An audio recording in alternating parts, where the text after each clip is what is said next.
জিন্দাবাদ জিন্দাবাদ জিন্দাবাদ আল হাদি যুব সংঘ সিলসিলায়ে দেওবন্দ জিন্দাবাদ জিন্দাবাদ জিন্দাবাদ জিন্দাবাদ সিলসিলায়ে দেওবন্দ উলামায়ে হক্কানি জিন্দাবাদ জিন্দাবাদ কাসিম সাহেবের আগমন শুভেচ্ছা স্বাগতম শুভেচ্ছার স্বাগতম কাসিম সাহেবের আগমন আমাদের পক্ষ থেকে সালাম শুভেচ্ছা সালাম শুভেচ্ছা আমাদের পক্ষ থেকে আহলান সাহলান অতিথি হে মহান অতিথি হে মহান আহলান সাহলান আল হাদি যুব সংঘ জিন্দাবাদ জিন্দাবাদ নারায়ে তাকবীর আল্লাহু আকবার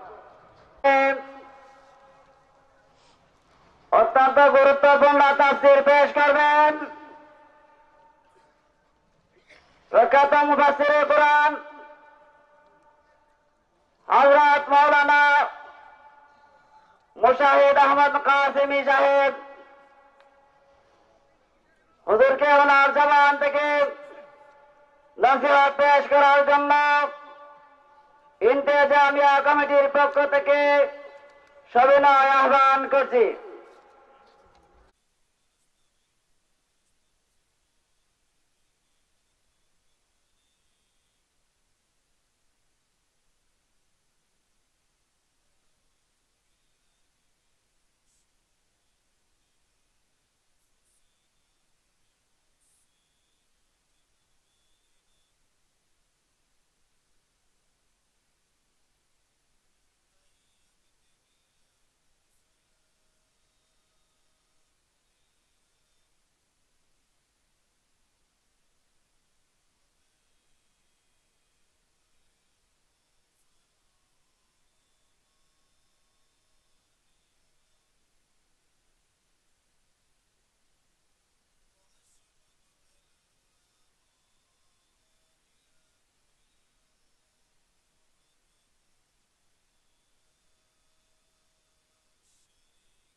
আদালতেই যত বেইনসাফি, ঠিক না বেঠিক?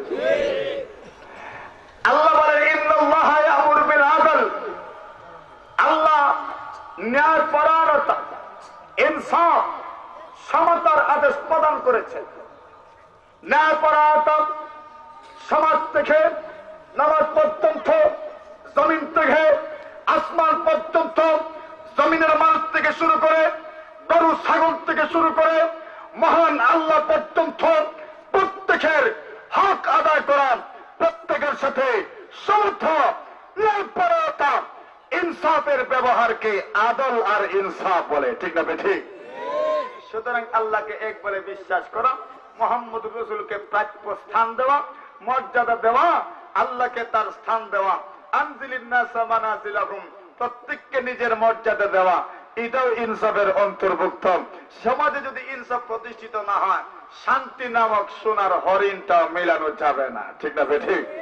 আমার ভাইরা, আজকাল দেখবেন সমাজে শান্তি নাই, শান্তি সংগঠন প্রতিষ্ঠা করতে করতে শান্তি এর প্রতিষ্ঠিত হয় না, শান্তির স্লোগান দিতে দিতে শেষ। আল্লাহ নবী বলে গেছেন বুখারী শরীফের বর্ণনা, ইন্নাকুম সাতারাউনা আসরাতান ওয়া উমুরান তুনকিরুনাহা। আল্লাহ নবী সাল্লাল্লাহু আলাইহি ওয়াসাল্লাম সাহাবায়ে কেরামদেরকে বলেন, সাহাবীরা রে, এমন একটা পর্যায়ে আসবে, সিচুয়েশন আসবে, এমন একটা পরিস্থিতি আসবে, দুনিয়ার মানুষ নিজের হক আসল, নিজের হকের জন্য আন্দোলন সংগ্রাম করবে, শ্রমিক তার অধিকারের জন্য আন্দোলন সংগ্রাম করবে, কিন্তু আজ পর্যন্ত কোন শ্রমিককে দেখা যায় না শ্রমিক দায়িত্ব পালনের সচেষ্ট। যেই পরিমাণ অধিকার আদায়ের স্লোগান দেয়, সমান তালে দায়িত্ব অবহেলা করে, ঠিক না বেঠি?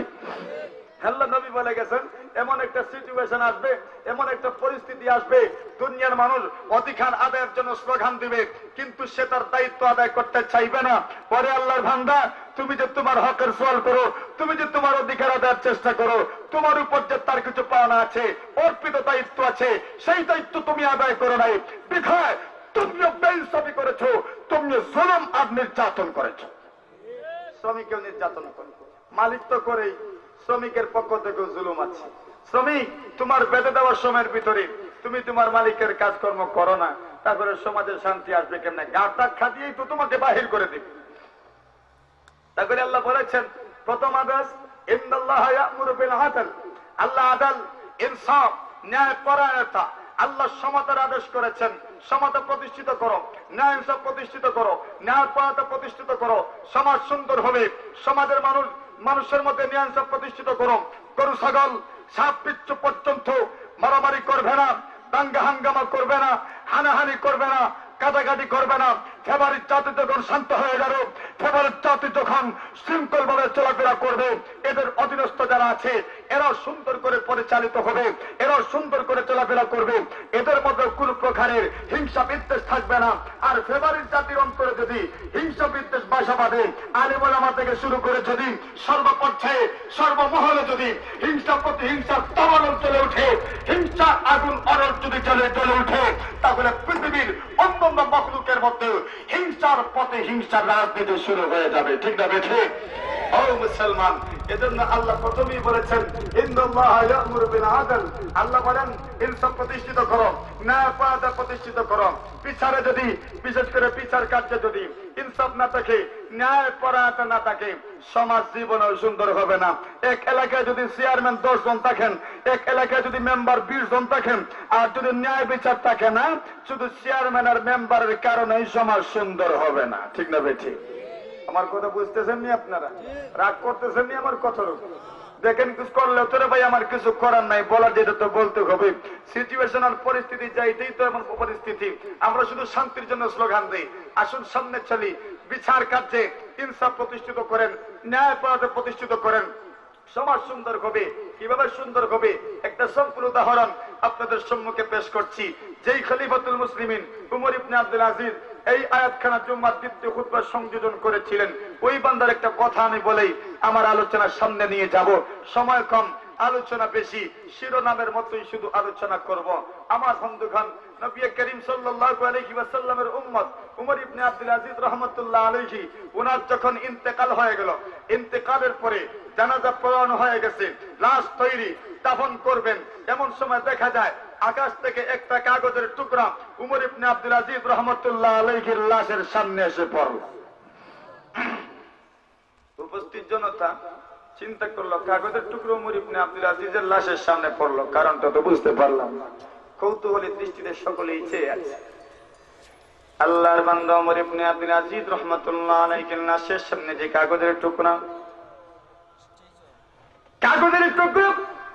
হাতে উঠে নেওয়া হলো। কাগজের টুকরার মধ্যে লেখা আছে হাদিহি বারাআতুম মিনাল্লাহ লিউমর ইবনে আব্দুল আজিজ মিনান নার। হাফিজ ইবাদুদ্দিন ইসমাইল ইবনে কাসির আল কুরাশি আদ-দামিশকি রাহমাতুল্লাহ আলাইহি ওমর গ্রন্থ আল বিদায়া ওয়ান নিহায়ার মধ্যে উল্লেখ করেন। আমার বন্ধু হাফিজ ইবাদুদ্দিন ইসমাইল ইবনে কাসির আল বিদায়া ওয়ান নিহায়ার মধ্যে উল্লেখ করেন, কাগজটা যখন উলামায়ে কেরাম হাতের মধ্যে নিয়েছেন, দেখা যায় কাগজের মধ্যে লেখা আছে হাদিহি বারাআতুম মিনাল্লাহ লিউমর ইবনে আব্দুল আজিজ মিনান নার। এটা এমন একটা কাগজ, যে কাগজের মধ্যে ওমর ইবনে আব্দুল আজিজ রাহমাতুল্লাহ আলাইহিকে মহান রব্বুল আলামিন জাহান্নাম থেকে মুক্তির পরোয়ানা লিখে দিয়েছেন। এই কাগজের মধ্যে ওমর ইবনে আব্দুল আজিজের জন্য জাহান্নাম থেকে মুক্তির পরোয়ানা। আল্লাহ নবী বিশ্ব নবীর উম্মত ওমর করে দাও সুবহানাল্লাহ। আমার বন্ধুগণ কেন জানেন হযরত ওমর ইবনে আব্দুল আজিজ রাহমাতুল্লাহ আলাইহি সারা বিশ্বের মধ্যে, বিশেষ করে মুসলিম বিশ্বের মধ্যে ন্যায় ইনসাফ এমন ভাবে প্রতিষ্ঠিত করেছিলেন। মানুষের মধ্যে ন্যায় ইনসাফ প্রতিষ্ঠিত করার কারণে আল্লামা ইজ্জুদ্দিন ইবনে নাসির উসতুল কাবার মধ্যে উল্লেখ করেন হযরত ওমর ইবনে আব্দুল আজিজ রাহমাতুল্লাহ আলাইহি যেদিন ইন্তেকাল করেছেন সেই দিন বাঘ এবং ছাগল একটার উপর আক্রমণ করেছে। আল্লাহ নবীর উম্মত ওমর ইবনে আব্দুল আজিজ রাহমাতুল্লাহ আলাইহি যতদিন পৃথিবীর শাসক ছিলেন, ন্যায় ইনসাফ প্রতিষ্ঠিত করার কারণে মানুষের মধ্যে ন্যায় ইনসাফ প্রতিষ্ঠিত হয়ে গেছে, যার কারণে গরু ছাগল পর্যন্ত সবল জানোয়ার দুর্বল জানোয়ারের উপর আক্রমণ করে নাই, দুর্বল জানোয়ার সবল জানোয়ার থেকে আক্রান্ত হয় নাই। আল্লাহর নবী বিশ্ব নবী মুহাম্মদ রাসূলুল্লাহর উম্মত ওমর ইবনে আব্দুল আজিজ রাহমাতুল্লাহ আলাইহি ন্যায় ইনসাফ প্রতিষ্ঠিত করার কারণে মহান রব্বুল আলামিন জাহান্নাম থেকে মুক্তির পরোয়ানা লিখে দিয়েছেন। খলিফাতুল মুসলিমিন ওমর ইবনে আব্দুল আজিজ রাহমাতুল্লাহ আলাইহির এই অবস্থা ছিল। ওনার নামের আরেকজন সাহাবী ওমর রাদিয়াল্লাহু তাআলা আনহু, ওনার ব্যাপারে উনি উল্লেখ করেন ন্যায় ইনসাফকারী বাদশা কারা জানেননি? যাদের জন্য মানুষ দোয়া করে এবং এরাও জনগণকে মহব্বত করে, আর যারা বেইনসাফি হয় এদেরকে দুনিয়ার মানুষ গালি দেয়, অভিশাপ দেয়, এরাও জনগণকে অভিশাপ দেয়। জুড়ে কোন ঠিক না বেঠিক? আমার বাপ এর জন্য আল্লাহ রাসূল বিশ্ব নবী মুহাম্মদ রাসূলুল্লাহ সাল্লাল্লাহু আলাইহি ওয়াসাল্লাম জানায় দিয়েছেন সাহাবীরা রে, যেদিন নাকি কোনো ছায়া হবে না কিয়ামতের কঠিন ময়দানে যাদেরকে আল্লাহ আরশের ছায়া দান করবেন, এদের মধ্যে এক নম্বর কারা হবে জানেননি? আল ইমামুল আদিল, ইমামে আদিল, ন্যায়পরায়ণ শাসক হবে। আল্লাহ নবী বিশ্ব নবী জানায় দিয়েছেন সাহাবীরা কিয়ামতের কঠিন ময়দানে আল্লাহর সবচেয়ে নিকটবর্তী কারা থাকবে জানেননি রে? যারা পৃথিবীর মধ্যে ন্যায় ইনসাফ প্রতিষ্ঠিত করেছিলেন, যারা ন্যায় ইনসাফের সাথে বিচার কার্য সম্পাদন করেছিলেন, মহান রব্বুল আলামিন কিয়ামতের কঠিন ময়দানে রব্বুল আলামিনের বেশি নিকটবর্তী রাখবেন। আমার বন্ধুগণ আসুন, প্রথম হুকুম আল্লাহ দিলেন ইন্নাল্লাহা ইয়া'মুরু বিল আদল, মহান রব্বুল আলামিন আদল ইনসাফের আদেশ করলেন। দুই নম্বর ওয়াল ইহসান, আল্লাহ ইহসানের আদেশ করলেন। ইহসান কাকে বলে? আল ইহসানু কালিমাতুন জামিআতুন, ইহসান এমন একটা ব্যাপক শব্দ তাশতামিলু আলা আলা দারাজাতিল আমালিস সালেহ। আমার বাবা ইহসান শব্দ এমন একটি ব্যাপক শব্দ, পৃথিবীর মধ্যে যতগুলো নেক আমল আছে সব নেক আমলের ক্ষেত্রে ইহসান শব্দ প্রযোজ্য হয়। আপনি যদি নামাজের ক্ষেত্রে ইহসান শব্দ যোগ করেন, অর্থ হবে সুন্দর করে নামাজ আদায় করা। রোজার ক্ষেত্রে ইহসান শব্দ যোগ করতে পারেন, অর্থ হবে সুন্দর করে রোজা রাখা। হজের ক্ষেত্রে ইহসান শব্দ যোগ করতে পারেন, অর্থ দাঁড়াবে হজ সুন্দর করে আদায় করা। মা বাবার খেদমতের ক্ষেত্রে ইহসান শব্দ যোগ করতে পারেন, অর্থ হবে সুন্দর করে এই খেদমত আঞ্জাম দেওয়া। তথা ইহসান শব্দ যেদিকে লাগাবেন সেই দিকে সবচেয়ে উত্তম তরিকায় নেক আমল করাকে ইহসান বলা হয়। আল্লাহ রাব্বুল আলামিন আদেশ করেছেন ওগো নবীজি, এক নম্বর আদেশ দিলেন দুনিয়ার মানুষদেরকে, দুনিয়ার মানুষ ন্যায় ইনসাফ প্রতিষ্ঠিত করবে, ইনসাফ প্রতিষ্ঠিত করবে, ন্যায়পরায়ণতা প্রতিষ্ঠিত করবে, সমতা প্রতিষ্ঠিত করবে। দুই নম্বর আদেশ করলাম ওয়াল ইহসান, যে নিজে আমল করবে, সুন্দর করে আমল করবে, নিজের আমলকেও সুন্দর করবে। এই জন্য বিশ্বনবীজিকে জিবরিল প্রশ্ন করেছিলেন ফা আখবিরনি আনিল ইহসান। জিবরিল আমিন আলাইহিস সালাতু ওয়াস সালামের প্রশ্নের জবাবে আল্লাহর হাবিব বিশ্বনবী উত্তর করেছিলেন আনতাবুদুল্লাহা কাআন্নাকা তারাম ফা ইন লাম তাকুন তারাহু ফা ইন্নাহু ইয়ারাক। তুমি আল্লাহর ইবাদত এমন ভাবে করো যেন তুমি আল্লাহকে দেখছো, আর যদি পারো না তখন এমন ভাবে তুমি করো যেন আল্লাহ তোমাকে দেখছেন। আমার বাবা, এর উদ্দেশ্য হলো সুন্দর করে তুমি আমল করো। এখানে আনতাবুদাল্লাহ বলা হয়েছে ইবাদত করো, ইবাদতের আকমাল ফারদ, ইবাদতের সর্বোত্তম পন্থার নাম হলো নামাজ। এই জন্য কোন উলামায়ে কেরাম এই অর্থ বয়ান করেন তুমি নামাজ এমন ভাবে আদায় করো যেন তুমি আল্লাহকে দেখছো অথবা আল্লাহ তোমাকে দেখছেন। কেন জানেননি? নামাজ একমাত্র ইবাদত নিয়ে নাকি, এই জন্য ইবাদত শব্দের অর্থ দ্বারা মানুষ নামাজ উদ্দেশ্য করতে পারেন। আর যত ইবাদত আছে সবগুলো ইবাদত লেখাই রেখে, রোজা বলেন, যাকাত বলেন, হজ বলেন, সবগুলো ইবাদত লেখাই রেখে, আর একমাত্র নামাজ ইবাদত লেখাই রেখে। আসল বন্ধুরা, আল্লাহ রাব্বুল আলামিন আদেশ করেছেন ওয়াল ইহসান, ইহসানের আদেশ করেছেন ও দুনিয়ার মানুষ সুন্দর করে নেক আমল করো। দুই নম্বর অর্থ হতে পারে সদাচরণ করো, সুন্দর আচরণ করো। আল্লাহ নবী বিশ্ব নবী জানায় দিয়েছেন সাহাবীরারে সিলমান কাতাকাম, যে তোমার সঙ্গে সম্পর্ক ছুড়ে দে, তুমি সম্পর্ক জোড়ার চেষ্টা করো। তো বরায়ে ওয়াসাল করদল আমুদি, তো বরায়ে ওয়াসাল করদল আমুদি, নে বরায়ে ফসল করদল আমুদি। আল্লাহ নবীজির সাহাবী আবু যর গিফারি সুফি মিজাজের সাহাবী উল্লেখ করেন আমারানি খালিলি বিসাবিন, আমারানি বিহুব্বিল মাসাকিন ওয়াদ-দুনুবি মিনহুম ওয়া আমারানি আন আসিলার রহিম ওয়া ইন আদবারাত। এ মুসলমান সুফি মিজাজের সাহাবী আবু যর গিফারি রাদিয়াল্লাহু তাআলা বিশ্বনবীজির বড় রেফারেন্স দিয়ে বলে আমার হাবিব, আমার খালিল, আমার মাহবুব, আমার প্রিয় মানুষ বিশ্বনবী মুহাম্মদুর রাসূল সাল্লাল্লাহু আলাইহি ওয়াসাল্লাম আমাকে বলেছেন আবু যর, তোমাকে আমি 7 জিনিসের আদেশ করলাম। আমারানি বিহুব্বিল মাসাকিন ওয়াদ-দুনুবি মিনহুম, মিসকিনদেরকে মহব্বত করার কথা বললেন, এদের নিকটবর্তী হওয়ার কথা বললেন। ওয়া আমারানি আনাসিলার রহিম, আত্মীয়তার সম্পর্ক রক্ষার জন্য আমাকে বললেন। আল্লাহ জানা দিয়েছেন আমি দ্বিতীয় আদেশ করলাম, ইহসানের আদেশ করলাম, মানুষ যেন সদাচরণ করে, সুন্দর আচরণ করে। লক্ষ্য করে দেখেন আমার বন্ধুগণ, খলিফাতুল মুসলিমিন ওমর ইবনুল খাত্তাব রাদিয়াল্লাহু তাআলা থেকে বাগির হয়েছেন কোন শীতের মৌসুম। আল্লাহর নবীজির সাহাবী ওমর রাষ্ট্রপতি, প্রধানমন্ত্রী, প্রেসিডেন্ট যাই বলেন সবকিছুই বলতে পারেন, প্রাইম মিনিস্টার বলতে পারেন, উজির আজম বলতে পারেন, প্রধানমন্ত্রী বলতে পারেন। আল্লাহ নবী বিশ্ব নবীর সাহাবী ওমর রাদিয়াল্লাহু তাআলা পুরা মদিনাতুল মুনাওয়ারা গস্ত করেন। কেন করেন জানেননি? পুরা রাজধানী হযরত ওমর রাদিয়াল্লাহু তাআলা চক্কর লাগাতে শুরু করলেন জনগণের অবস্থা পর্যবেক্ষণ করার জন্য। আমার বন্ধুগণ, যারা এলাকার অভিভাবক হয়, যারা চেয়ারম্যান হয়, যারা মেম্বার হয়, এলাকার মানুষের জাগতিক এবং ইমানি অবস্থা পর্যবেক্ষণ করাও তাদের দায়িত্ব। জুড়ে কোন ঠিক না বেঠিক? আল্লাহর নবীর সাহাবী ওমর তাদের অবস্থা পর্যবেক্ষণ করার জন্য মদিনার অলিগলি ঘোরাফেরা করেন। আল্লাহর নবীর সাহাবী হযরত ওমর রাদিয়াল্লাহু তাআলা ঘর থেকে বাহির হয়েছেন, পুরা মদিনাতুল মুনাওয়ারা গস্ত করেছেন। এমন সময় দেখেন একজন বৃদ্ধা মা ঘর থেকে বাহির হইয়া, তাবুত থেকে বাহির হয়ে কনকনে শীতের মৌসুমে অন্ধকার রজনীতে দাঁড়িয়ে আছেন। আল্লাহর নবীর সাহাবী ওমর ডাক দিয়ে বলেন, মা গো, এই কনকনে শীতের মৌসুমে আপনি এখানে কি করেন? আল্লাহর বান্দি ডাক দিয়ে বলেন, আমি বাহির হয়েছি উমরের বিরুদ্ধে আল্লাহর দরবারে নালিশ করব বলে। কার দরবারে? কার দরবারে? কে নালিশ করবে? ওই বৃদ্ধা মা। কার বিরুদ্ধে?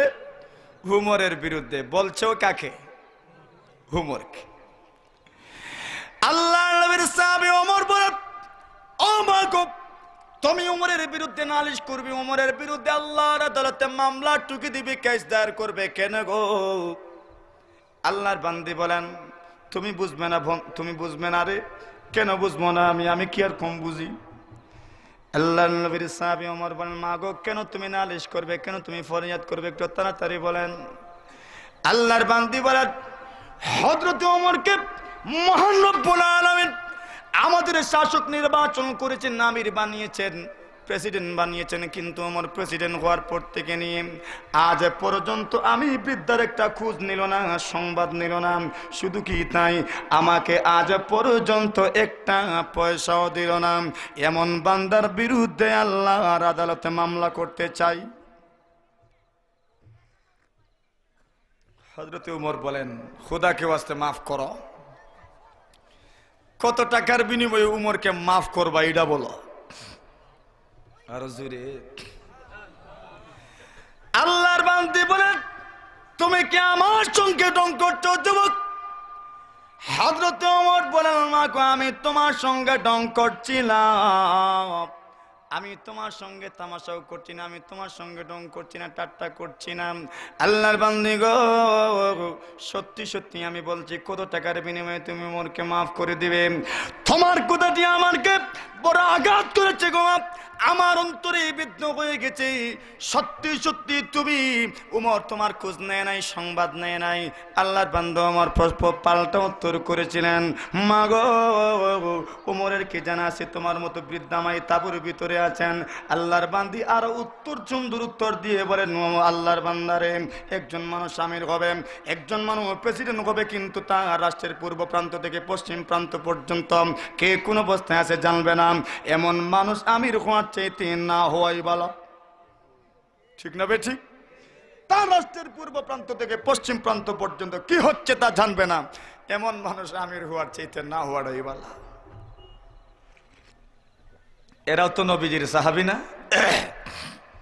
কানো আফদালা গাতিকিল উম্মাহ আবাররুহা কুলুবান ওয়া আ'মাকুহা ইলমান وأقلها تكلفا اختاركم الله لصحبة نبيه ولإقامة دينه فاعرفوا لهم فضلهم واتبعوهم على أثرهم وتمسكوا ما استطعتم من أخلاقهم وسيرهم فإنهم كانوا على الهدى المستقيم। আল্লাহর নবীর সাহাবী সাকিবুল মিসাদা, সাকিবুন নালাইন, সাকিবুস সিওয়াক, সাইয়্যিদুনা আব্দুল্লাহ ইবনে মাসউদ হিবরুল উম্মাহ, আব্দুল্লাহ ইবনে মাসউদ রাদিয়াল্লাহু তাআলা পরামর্শ দিয়েছেন, ও দুনিয়ার মানুষ, এদের অনুসরণ করো, সাহাবায়ে কেরামদের অনুসরণ করো। আমার বন্ধুগণ, হযরত ওমর রাদিয়াল্লাহু তাআলা গুড নাকতে বলেন, মাগো তুমি কত টাকার বিনিময়ে ওমরকে maaf করে দিবে, তুমি তাড়াতাড়ি বলো। আল্লাহর বান্দে বলেন, আল্লাহর বান্দারে, তুমি কি আমার সঙ্গে ঢং করছো, তামাশা করছো? না গো মা, আমি তোমার সঙ্গে ঢং করছি না, সত্যি সত্যি বলছি, তুমি কিসের বিনিময়ে ওমরকে মাফ করে দিবে? আল্লাহর বান্দি বলেন, তুমি যদি আমাকে 25 দিনার দিয়ে দাও, আমি ওমরকে মাফ করে দিব। কত দিনার? 25 দিনার। বুঝেন? 25 দিনার আমার বন্ধুগণ 20 মিসকালে যাকাত ওয়াজিব। 20 দিনারে যাকাত ওয়াজিব হয়, 20 দিনারে যাকাত ওয়াজিব হয়। এর মানে কত তুলা? শোনা, 7.5 তুলা। বর্তমান ক্যালকুলেটার আর কিলোগ্রামের হিসাব অনুযায়ী প্রায় 86 গ্রাম। প্রায় 86 গ্রাম স্বর্ণ যার কাছে থাকবে, উনি নেশাব সীমার মালিক। এই পরিমাণ স্বর্ণ থাকলে উনার উপর যাকাত ওয়াজিব। আর রূপার হিসাব বর্তমান বিশ্বের গ্রাম কিলোগ্রামের হিসাবে 612 গ্রাম সর্বোচ্চটা। কথা বুঝতে পারছেন? 595 অনেক কৌল আছে। 612 গ্রাম রূপার মালিক যিনি হবেন, উনার উপর যাকাত ওয়াজিব। তো 25 দিনার, আল্লাহ নবীজি বলেছেন, লাইসা আলাইকা শাইউন হাত্তা ইয়াকুনু লাকা দিন, হাত্তা ইয়াকুনু লাকা ইশরুনা দিনারান। যতক্ষণ পর্যন্ত তোমার কাছে 20 দিনার না থাকবে, ততক্ষণ পর্যন্ত তোমার উপর যাকাত ওয়াজিব হবে না। তাহলে 20 দিনারে যাকাত ওয়াজিব হয়। আর আল্লাহর বান্দী দাবি করছে আমাকে 25 দিনার দিতে হবে উমরকে যদি মাফ করতে হয়। সুবহানাল্লাহ বলেন। আল্লাহর নবীর সাহাবী ওমর বলেন, ঠিক আছে, অসুবিধা নেই।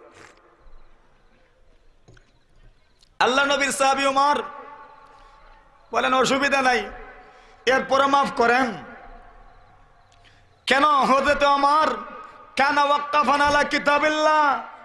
হযরত ওমর জানতে পেরেছেন, সায়ানকাদিউ কুল্লু নাসাবিন ওয়া সাবাবিন ইল্লা নাসাবি ওয়া সাবাবি। আল্লাহর নবী বলেছেন, পৃথিবীর মধ্যে যত সম্পর্ক আছে সব সম্পর্ক কিয়ামতের দিন ছিন্ন ভিন্ন হয়ে যাবে, একমাত্র আমি বিশ্ব নবীর সম্পর্ক টিকে থাকবে। ওমর বলেন, নবীর সঙ্গে সম্পর্ক বজায় রাখার জন্য আমি নবীজির নাতনি আলী ইবনে আবি তালিবের মেয়ে উম্মে কালসুমকে 40,000 দিরহাম মোহর দিয়ে বিবাহ করেছি। কত দিরহাম? আরে বলে না কত দিরহাম? বর্তমান বিশ্বের কিলোগ্রামের হিসাব অনুযায়ী প্রায় 84.5 কিলো রুহা। কত কিলো রুহা? আর মোহরে ফাতিমি 1530 গ্রাম, 900 মিলিগ্রাম, মাত্র 1.5 কিলো। হযরত ওমর বিবাহ করেছেন হযরত উম্মে কালসুম বিনত আলী ইবনে আবি তালিবকে 40,000 দিরহাম দিয়া। নবীজি আরেক বিবাহ করেছেন উম্মে হাবিবাকে, মোহর দিয়েছিলেন 4000 দিরহাম। নবীর পক্ষ থেকে নাজ্জাশী বাদশা আদায় করেছিলেন। আর আমরা শুধু মোহরে ফাতিমির পিছনে ছুটছি, ওই মাশাআল্লাহ। আমার বন্ধুগণ, এজন্য আসুন হযরত ওমর রাদিয়াল্লাহু তাআলা আনহু উনি বলেন, আল্লাহর বান্দিকে আমি তোমাকে 25 দিনার দিয়ে দেব, এরপর তুমি আমাকে মাফ করে দাও, উমরকে মাফ করে দাও। উনি যে উমর এই পরিচয় তখনও তুলে ধরেন। আল্লাহর বান্দি বলেন, ঠিক আছে 25 দিনার দিয়ে দাও, আমি তোমাকে মাফ করে দিব। 25 দিনারের বিনিময়ে মাফি নেবেন। এমন সময় হযরত নবী করিম সাল্লাল্লাহু আলাইহি ওয়াসাল্লামের সাহাবী আলী ইবনে আবি তালিব সামনে হাজির হয়ে সালাম দিলেন, আসসালামু আলাইকা ইয়া আমিরাল মুমিনিন। ওই যুগের বাদশা প্রেসিডেন্টকে আমিরুল মুমিনিন, খলিফাতুল মুসলিমিন বলা হইতো। আল্লাহর বান্দির কানে যখন আমিরুল মুমিনিন শব্দ গেছে, এমনিতেই আল্লাহর বান্দি ডেল্লাত মাটিতে পড়ে গেছে। আল্লাহর নবী বিশ্ব নবীর সাহাবী ওমর বলেন, আল্লাহর বান্দিকে তরতর করে কাঁপিও না। ও ওমর, তুমি ঘাবড়ে যাও না, পড়কে যাও না গো। আমি ওমর তোমাকে কোনো কিছুই করবো না, তুমি যা বলেছো সত্যি বলেছো গো মা।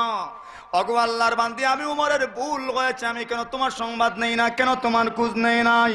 আল্লাহর বান্দি গো, আমি 25 দিনারের বিনিময়ে তোমাকে তোমার কাছ থেকে মাফি নিতে চাই।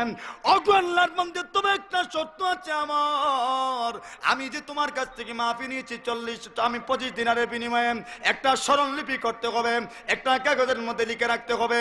আল্লাহর নবীর সাহাবী ওমর কাগজের মধ্যে লিখে রাখলেন, আমি ওমর ইবনুল খাত্তাব ওই বান্দির কাছ থেকে মাফি নিয়েছি 25 দিনারের বিনিময়ে। আল্লাহর নবীর সাহাবী ওমর শেষ পর্যন্ত আব্দুল্লাহর কাছে চিঠিটা দিয়ে দিলেন, স্মরণলিপিটা দিয়ে দিলেন। আব্দুল্লাহ রে, আমি 6 দিন মারা যাব, সেই দিন আমার লাশের সঙ্গে কাফনের ভিতরে এই স্মরণলিপির টুকরাটাও তুমি ঢুকাইয়া দিও। ও আব্দুল্লাহ, কেন জানোনি? কিয়ামতের কঠিন ময়দানে যদি আল্লাহর বান্দি আমার বিরুদ্ধে কেস দায়ের করবে, আমি ওমর এই কাগজের বিনিময়ে আল্লাহর আদালত থেকে বেল নিয়ে নিব। ওই উমর আরেকদিন কোথা থেকে বাইর হইছে, গিয়ে দেখেন একটা তাঁবুর ভিতর থেকে কষ্টের একটা আওয়াজ বের হয়ে আসছে। হযরত ওমর দেখলেন আরেকটা যুবক তাঁবুর বাহিরে দাঁড়িয়ে আছে। জিজ্ঞাসা করলেন, কি মিয়া, তোমার কি শেখায়াত, তোমার কষ্টটা কি? উনিও চিনে নাই, উনি যে উমর। বলেন, তুমি বুঝবা না? বলে, বুঝি আর না বুঝি, কমপক্ষে বলো দেখি তো কি হয়। শেষ পর্যন্ত উনি বলেছে, ভিতর থেকে যে কষ্টের আওয়াজটা আসছে সেটা হলো আমার স্ত্রীর আওয়াজ। আমার স্ত্রী প্রসবকালীন সময়ে উপনীত, আমার স্ত্রী এখনই হয়তো প্রসব করবে, এজন্য আমার স্ত্রীর বড় কষ্ট হচ্ছে। উমর উম্মে কালসুমের কাছে গেলেন, গিয়ে উনাকে নিয়ে আসলেন। আর হযরত ওমর নিজের হাতে কিছু আঠা, কিছু ময়দা নিয়ে আসলেন, আর নিজের হাতে পাক করে আল্লাহর বান্দাকে দিচ্ছেন। ভিতর থেকে উম্মে কালসুম ডাক দিলেন, ও আমিরুল মুমিনিন, আপনার বন্ধুর একটা ছেলে জন্ম নিয়েছে।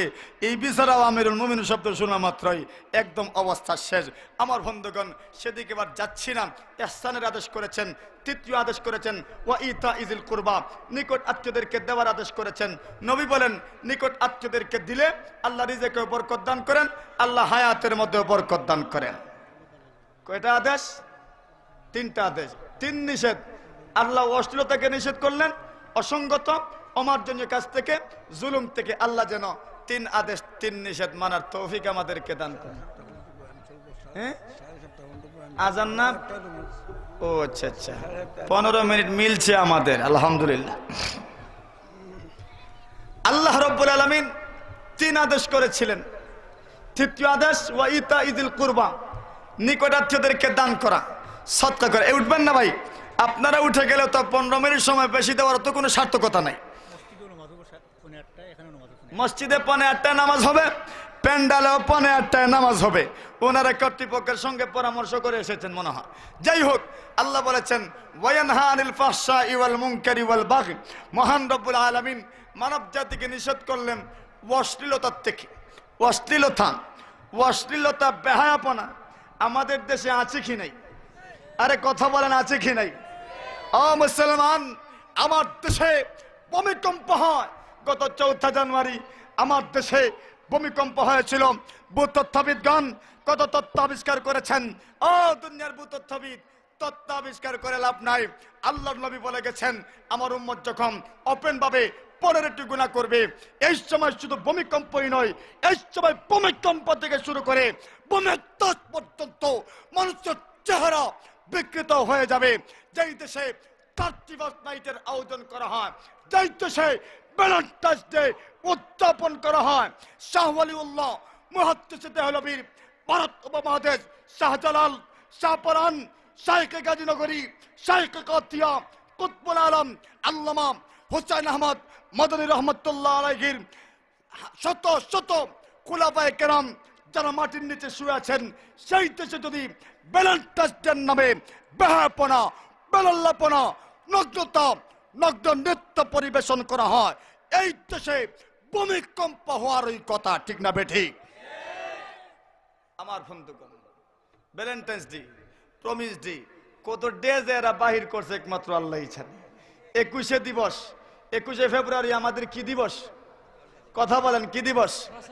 বাসার মাসে, বাংলা ভাষার মাসে যদি কেউ বিজাতীয় কৃষ্টি কালচার, বিজাতিদের উদ্ভাবিত যদি এমন ডে দিবস পালন করে, বাংলা ভাষা সংস্কৃতির সাথে চরম পর্যায়ের গাদ্দারি, ঠিক না বেঠিক?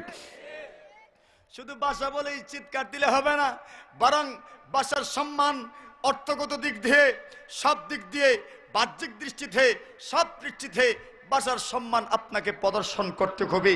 আমার বন্ধুগণ, আল্লাহ রাব্বুল আলামিন বলেছেন ওয়ায়ানহা আনিল ফাহশা, মহান রব্বুল আলামিন অশ্লীলতা থেকে মানুষকে নিষেধ করেছেন, বারণ করেছেন। অশ্লীলতা বলতে কি বোঝায়?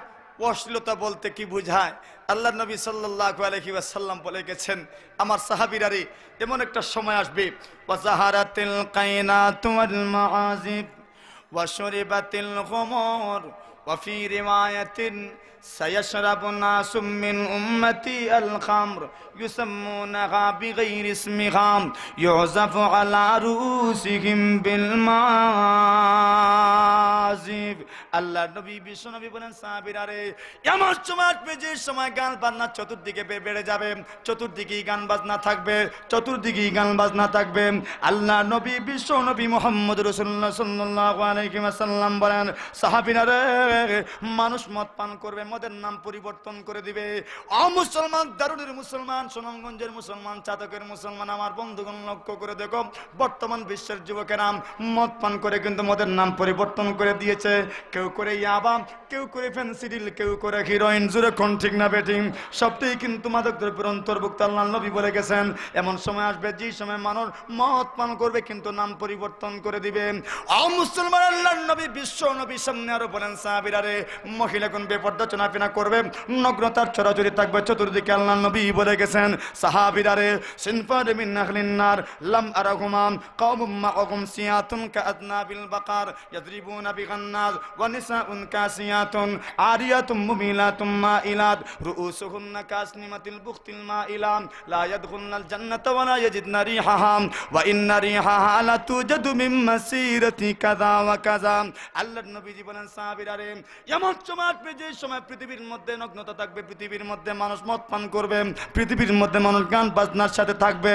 আল্লাহ নবী, বিশ্ব নবী মুহাম্মদ বলেন, ফাত্তাকিবু ইনদা যালিকা রিহান হামরা ওয়া জালজালাতান ওয়া খাসফান ওয়া মাসকান ওয়া কাযাফা।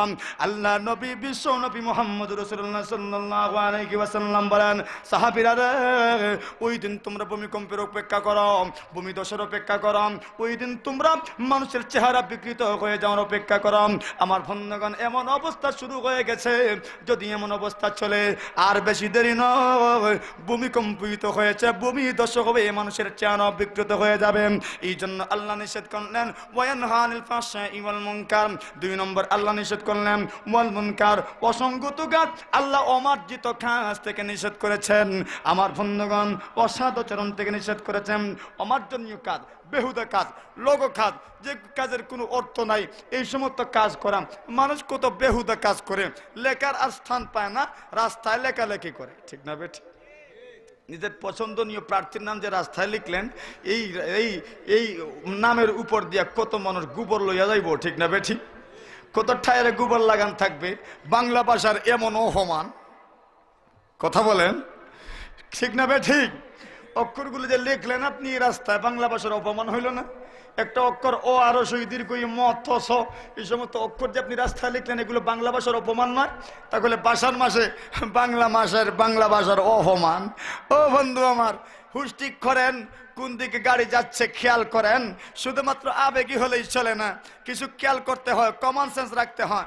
মানুষ বাথরুমে গিয়ে লেখালেখি করে, লেখালেখির আর জায়গা হয় না, খাতার বোঝাতে বড় শহর দুনিয়াতে। এজন্য এই সমস্ত জিনিস থেকে বিরত থাকতে হবে। ওয়াকুলু কাওলান সাদীদা, এর ব্যাখ্যায় মুফাসসিরিনে কেরাম লিখেছেন, বেহুদা কথাবার্তা থেকে বিরত থাকো। ওয়াল মুনকার, অসঙ্গত কথাবার্তা, অসঙ্গত ক্রিয়াকর্ম, অসঙ্গত কাজ, অমার্জিত কাজ থেকে বিরত থাকো। 3 নম্বরে আল্লাহ নিষেধ করলেন ওয়াল বাগী, আল্লাহ জুলুম, নির্যাতন, উৎপীড়ন, নিপীড়ন থেকে আল্লাহ নিষেধ করেছেন। হারাম উপার্জন থেকে আল্লাহ রাব্বুল আলামিন নিষেধ করেছেন। আল্লাহ নবী সাল্লাল্লাহু আলাইহি ওয়াসাল্লাম বলেন, আল হালালু বাইয়িন ওয়াল হারামু বাইয়িন ওয়া বাইনাহুমা মুস্তাবিহাত। নবীজি বলেন, হালাল স্পষ্ট, হারাম স্পষ্ট, মধ্যখানে কিছু সন্দেহের জিনিস আছে। বেঁচে থাকো, বেঁচে থাকো এগুলো থেকে, তোমার ভবিষ্যৎ কামিয়াব হয়ে যাবে, উন্নত হয়ে যাবে। জুলুম থেকে বেঁচে থাকো, আয-যুলমু যুলুমাতুন ইয়াউমাল কিয়ামাহ। নবী বলেন, জুলুম যদি করো, অপরের উপর অত্যাচার করো, অনেক অন্ধকার হইয়া আপনার সামনে আসবে। আল্লাহ নবী মুআয ইবনে জাবালকে ইয়ামানে পাঠাইলেন, পাঠানোর সময় নসিহত করেছেন, ইত্তাকি দাওয়াতাল মাজলুম, মাজলুমের দোয়াকে ভয় করো, ফাইন্নাহু লাইসা বাইনাহা ওয়া বাইনাল্লাহি হিজাব। মাজলুমের বদদুয়া আর আল্লাহর মধ্যখানে কোনো পর্দা নাই।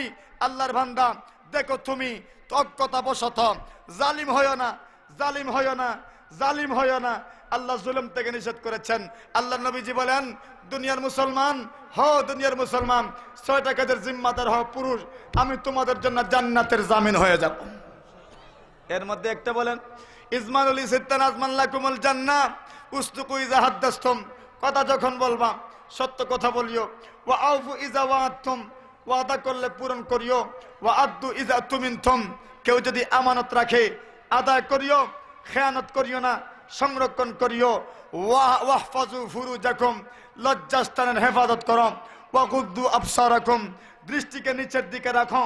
ওয়াকুফু আইদিয়াকুম, নিজের হাতকে বিরত রাখো, জুলুম করিও না, অপরের উপর জুলুম করিও না, নিজেকে হেফাজত রাখো, সংরক্ষণ করে রাখো, নিজের হাতকে সংরক্ষণ করে রাখো, অপরের উপর জুলুম করিও না। আমার বন্ধুগণ, এই 3টি আদেশ, 3টি নিষেধ শিরোনাম বললাম।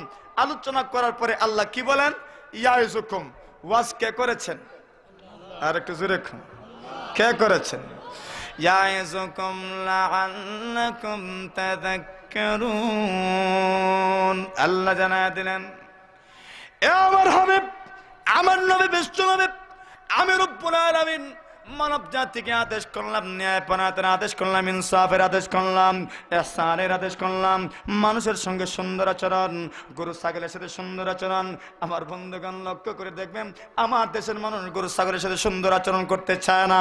এমন কিছু পশুর মতো মানুষ পৃথিবীর মধ্যে আছে, যারা দেখবেন ঈদের সময় গরুর লেজ দিয়ে লোহা ঢুকাইয়া দেয়, শেষ পর্যন্ত গরুর কষ্ট হয়, নাড়া দিলে গরু দৌড় মারে, মানুষ মনে করে মনে হয় বড় সালাক গরু নিয়ে আসছে। জুড়ে কোন ঠিক না বেঠিক? জুলুম না? জুলুম না? আশরাফ আলী থানভী রহমতুল্লাহ আলাইহি হুকুকে হায়াওয়ানাত কিতাব লিখেছেন, একটা গড়ে গরু জায়গা হয় মাত্র 10টা, ঢুকাই দিলেন 30টা, জুলুম করছেন। গরু ঘর পরিষ্কার করেন না, সেন আল্লে দেয় ভর্তি, সব সময় ঘুমাইব খুই, জুলুম করেছেন, জুলুম হুকুকে হায়ওয়ানা। আল্লাহ জিজ্ঞাসা করবে আপনাকে। ওয়াল ইহসান, আল্লাহ ইহসানের আদেশ করলেন। ওয়া ইতাইজিল কুরবা, মহান রব্বুল আলামিন নিকটাত্মীয়দেরকে দান সদকা করে আদেশ করলেন। আল্লাহ তিনটা জিনিস থেকে নিষেধ করেছে।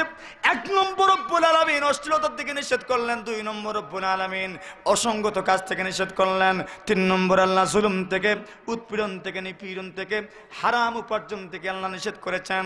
তিনটি আদেশ, তিনটি নিষেধ করার পরে আল্লাহ বলেন ইয়াইযুকুম লাআল্লাকুম তাযাক্কারুন। অগণবী বিশ্বনবী, আমি আল্লাহ রব্বুল আলামিন তোমাদেরকে ওয়াজ করেছি। আল্লাহ রব্বুল আলামিন ওয়াজ করেছেন, আল্লাহ ওয়াজ করেছেন। ও মুসলমান, কেন ওয়াজ করলেন? ওয়াজ গাঙ্গের এই ফারে রাইখা যাওয়ার লাগি। কথা বলেন। আরে ওয়াজ গাঙ্গের এই ফারে তুই যাওয়ার লাগি। কেন ওয়াজ করছেন? লাআল্লাকুম তাযাক্কারুন, যাতে করে উপদেশ গ্রহণ করতে পারো, নসিহত কবুল করতে পারো, আমল করতে পারো। আমলে আসে, কাজে আসে। ওই দাদা নাতির মতো না। নাতিকে দাদা বলে আর দোত পেড়া। আমি জীবনে কত ওয়াজে গেলাম গাঙ্গের এই পারে, গাঙ্গের এই ভারের ওয়াজ এই ভারে রেখে আইছি, জীবনে এই ভারে লই আইছি না। আর তুই প্রথমে ওয়াজে গিয়াই গাঙ্গের এই ভারের ওয়াজ এই ভারে লই আইছ, এমন ব্যাকলি জীবনেও আমি করছি না। আপনারাও গাঙ্গের এই পারের ওয়াজ এই পারে নিয়ে যাবেন নাকি এই পারে রেখে দিবেন? নিয়ে যাবেন তো ইনশাল্লাহ। আজকে গাং যদিও পার হবেন না, কিন্তু যেদিনই গাং পার হয়ে যাবেন গাঙ্গের এই ভারের ওয়াজ এই ভারে লই আইয়েন। কথাটার অর্থ আছে, একটা মহল্লে ইস্তেসাদও আছে। এই গাংটা পার হতে হলে হাঁটুর থেকে কাপড় উঠান লাগে। তো দাদা উঠাইছে, নাতি উঠাইছে না। দাদা বলে জীবনে মোল্লা কত ওয়াজ করলো, হাঁটুর থেকে নাভি পর্যন্ত ডেকে রাখা ফরজ। একদিনও আমি গাং পার হইলাম, কোনোদিন আমি এই কথার উপর আমল করি নাই। সব দিন লঙ্গি যতটুকু মনে যায় এতটুকুই উঠাইছি। আর তুই জীবনের প্রথমে ওয়াজে গিয়া আজকে যদি লঙ্গি ভিজাইয়া বাড়িতে যাস, তাহলে গাঙ্গের এই ভারের ওয়াজ তুই এই ভারে লই আইলি তুই। আল্লাহ বলেন ইয়াইযুকুম, আল্লাহ ওয়াজ করেছেন লাআল্লাকুম তাযাক্কারুন, নসিহত গ্রহণ করার জন্য, কবুল করার জন্য। ইনশাআল্লাহ আমল করবেন তো? করবেন তো আমল? আল্লাহ মাত্র তিনটা আদেশ করেছেন, শিরোনাম বললাম, তিনটি নিষেধ করেছেন। এই আয়াতের আদেশ আর নিষেধগুলো দেখেই পুরা গোত্রের মানুষ ইসলাম গ্রহণ করেছে। এর কারণেই উমর ইবনে আব্দুল আজিজ এই আয়াতটা জুমার দ্বিতীয় খুতবায় সংযোজন করেছেন। আর ইন্নাল্লাহা ওয়া মালাইকাতাহু ইউসাল্লুনা আলান নবী, এই আয়াত আব্বাসী খলিফা মাহদী সর্বপ্রথম জুমার খুতবায় সংযোজন করেছিলেন। যাই হোক আমার বন্ধুগণ, অনেকগুলো কথা বললাম আপনাদের সামনে। দোয়া চাই, আমার জন্য দোয়া করবেন, আমিও আপনাদের জন্য দোয়া করব।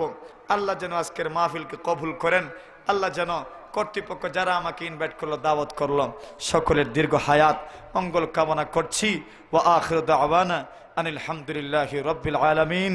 আসসালামু আলাইকুম ওয়া রাহমাতুল্লাহি ওয়া বারাকাতুহু। وكلما غفل عن ذكرك الغافلون اللهم اجعلنا من جندك فإن جندك هم الغالبون واجعلنا من حزبك فإن حزبك هم المفلحون واجعلنا من أوليائك فإن أولياءك لا خوف عليهم ولا هم يحزنون আয় আল্লাহ তাআলা আজকের মাহফিলকে কবুল মঞ্জুর করে নাও।